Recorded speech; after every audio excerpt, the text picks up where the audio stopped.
তো এই পর্যায়ে আমাদের গণঅভ্যুত্থানে শহীদ ও আহতদের স্মরণ এবং চিকিৎসক, স্বাস্থ্যসেবা কর্মী, স্বেচ্ছাসেবী ও নাগরিকদের অবদান তুলে ধরতে রোববার রাজধানীর শাহবাগে শহীদ আবু সাঈদ আন্তর্জাতিক কনভেনশন সেন্টারে ৩৬ জুলাই উদযাপনের আয়োজন করে national doctors forum NDF. July সনদ আমরা ন্যাশনাল ডক্টরস জুলাই আগস্টের আন্দোলনে জীবন ও চাকরির ঝুঁকি নিয়ে আহতদের স্বাস্থ্যসেবা নিশ্চিত করে মানবিকতার দৃষ্টান্ত স্থাপন করা চিকিৎসক, স্বাস্থ্যসেবা কর্মীদের ভূয়সী প্রশংসা করেন জামায়াত আমির। জুলাই আফসার যে আলহামদুলিল্লাহ আপনারা ঐতিহাসিক মানবিক ভূমিকা পালন করেছেন। যারা আহত হয়ে গিয়েছে আপনারা চাকরির এবং জীবনের ঝুঁকি নিয়ে তাদেরকে সে সময় চিকিৎসা দিয়েছে। আপনারা চিকিৎসা না দিলে যারা বেঁচে উঠেছে ওরাও হয়তো আমাদেরকে ছেড়ে চলে যেত। এই জন্য আমি জাতির পক্ষ থেকে আপনাদেরকে মোবারকবাদ জানাই, ধন্যবাদ জানাই, কৃতজ্ঞতা জানাই। একই সঙ্গে প্রধানমন্ত্রীর প্রতিশ্রুত মেধাভিত্তিক সমাজ গড়তে সৎ ও মেধাবীদের মূল্যায়ন নিশ্চিতের আহ্বান জানান তিনি। বলেন, তাদের সুযোগ না দিলে বরং জাতি ক্ষতিগ্রস্ত হবে। যারা নিরেটভাবে জাতিকে সার্ভিস দেবে তাদেরকে সেই স্বৈরাচারী আমলের মতোই বিভিন্ন জায়গায় তাদেরকে নাজেহাল করা হচ্ছে। এখানে সেখানে পোস্টিং দেওয়া হচ্ছে। কেন এই প্রতিশোধ নিচ্ছেন? এই প্রতিশোধ কার বিরুদ্ধে? এই প্রতিশোধ এই ব্যক্তিগুলোর বিরুদ্ধে নয়। উপযুক্ত জায়গায় তারা যখন সার্ভিস দিতে পারবে না, রাষ্ট্র, দেশ তাদের সার্ভিস থেকে বঞ্চিত হবে। আপনাদের প্রতিশোধ হবে জাতির বিরুদ্ধে।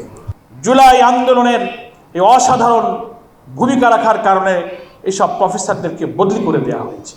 ত্রয়োদশ জাতীয় সংসদ নির্বাচনের পরে 18 কোটি মানুষের স্বপ্নের বাংলাদেশ গড়ার যাত্রার এই পথে যারা ক্ষমতায় এসেছেন তারাও সেই জুলাই যোদ্ধাদেরকে এখনও বদলি, ওএসডি ট্রান্সফারের এই স্বৈর শাসকের মতো তাদের এই খারাপ ধারা অব্যাহত রেখেছেন।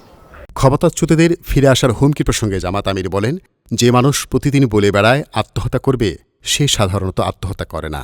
তার প্রশ্ন, ফেরার এত সাহস থাকলে পালিয়ে গেলেন কেন? আজকে পালিয়ে যাওয়ারা উকিঝুঁকি দিচ্ছে, মাঝে মাঝেই গল্প শোনায়, এই বুধে এসে গেলাম।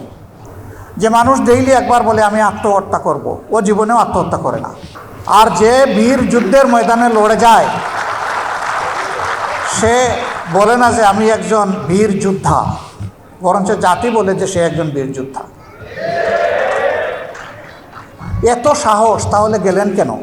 এ সময় হাসপাতালে নানা প্রতিবন্ধকতা এড়িয়ে গুলিবিদ্ধসহ ব্যাপক সংখ্যক রোগীর চিকিৎসা চালিয়ে নেওয়ার শ্বাসরুদ্ধকর গল্প শোনান চিকিৎসকরা।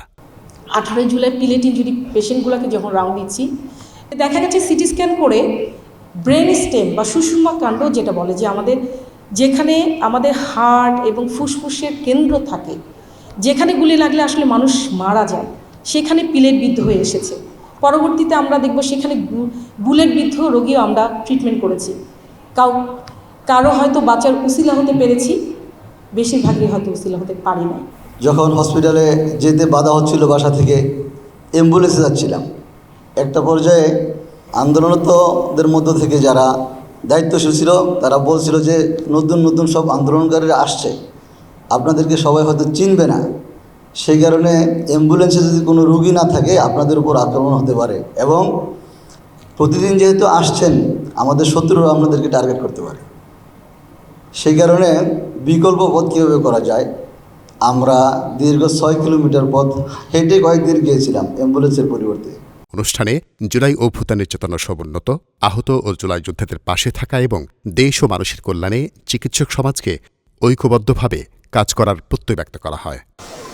36শে জুলাইয়ের যে আকাঙ্ক্ষা ছিল, এই আকাঙ্ক্ষা ন্যায় বিচার, বৈষম্যহীন বাংলাদেশ এবং ঐক্যবদ্ধ চেতনায়, 3টি শব্দকে যদি আমরা একসাথে ধারণ করি তাহলে জুলাইয়ের চেতনাকে ধারণ করা হয়, গণঅভ্যুত্থানের চেতনাকে ধারণ করা হয়। পাশাপাশি গণঅভ্যুত্থানের চেতনাকে ধারণ করে আগামীর নতুন বাংলাদেশ বিনির্মাণে যদি এই 3টি গুরুত্বপূর্ণ বিষয়কে আমরা প্রতিষ্ঠার জন্য কাজ করতে পারি, তাহলেই নতুন বাংলাদেশের যে আকাঙ্ক্ষা, গণঅভ্যুত্থানের চেতনা, সেটিও বাস্তবায়িত হয়। বিভিন্ন প্রতিযোগিতায় বিজয়ী ও জুলাইয়ে অবদান রাখা একাধিক ব্যক্তি ও প্রতিষ্ঠান সংশ্লিষ্টদের হাতে পুরস্কার বিতরণের মাধ্যমে শেষ হয় দিনব্যাপী এ আয়োজনের। আবু নাঈম মনির, মেডি ভয়েস, ঢাকা।